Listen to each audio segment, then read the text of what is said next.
बाबा साहब के बारे में इनको जानकारी है, लेकिन ये भी जानकारी लेनी चाहिए कि SC ST के लिए क्या लफ्ज इस्तेमाल किया गया है। क्योंकि मुझे याद है सन 1977 में जब मैं वकालत की पढ़ाई कर रही थी, LLB फर्स्ट ईयर की स्टूडेंट थी, दिल्ली यूनिवर्सिटी से पढ़ रही थी।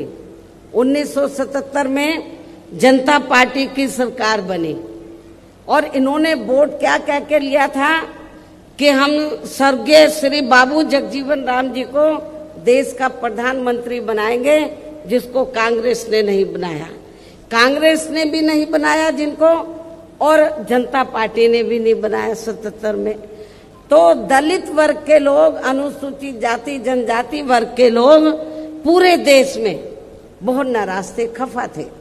तो उस समय उन्होंने दिल्ली में एक 3 दिन का जाति तोड़ो सम्मेलन रखा और उसमें ऑल इंडिया की तरफ से, तो यूथ की तरफ से, नौजवानों की तरफ से मुझे उन्होंने इनवाइट किया बोलने के लिए। और जब मैं उस सम्मेलन में बोलने के लिए गई तो वहां पर जितने भी जनता पार्टी के नेता थे तो वो बार बार हरिजन हरिजन इस्तेमाल कर रहे थे।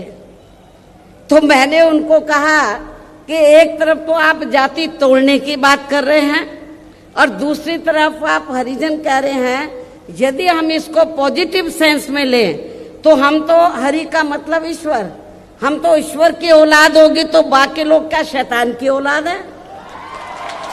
ये मैंने 1977 में जब मुझे उन्होंने ऑल इंडिया की तरफ से इनवाइट किया तो ये मैंने वहां पर बोला था।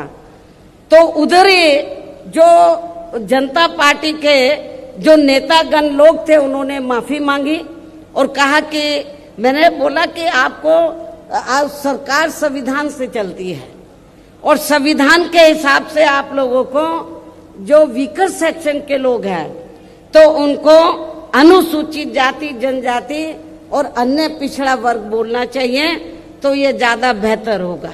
उनको रियलाइज करना पड़ा और ये कहना पड़ा कि बहन जी जो बोल रही है वो सही बोल रही है।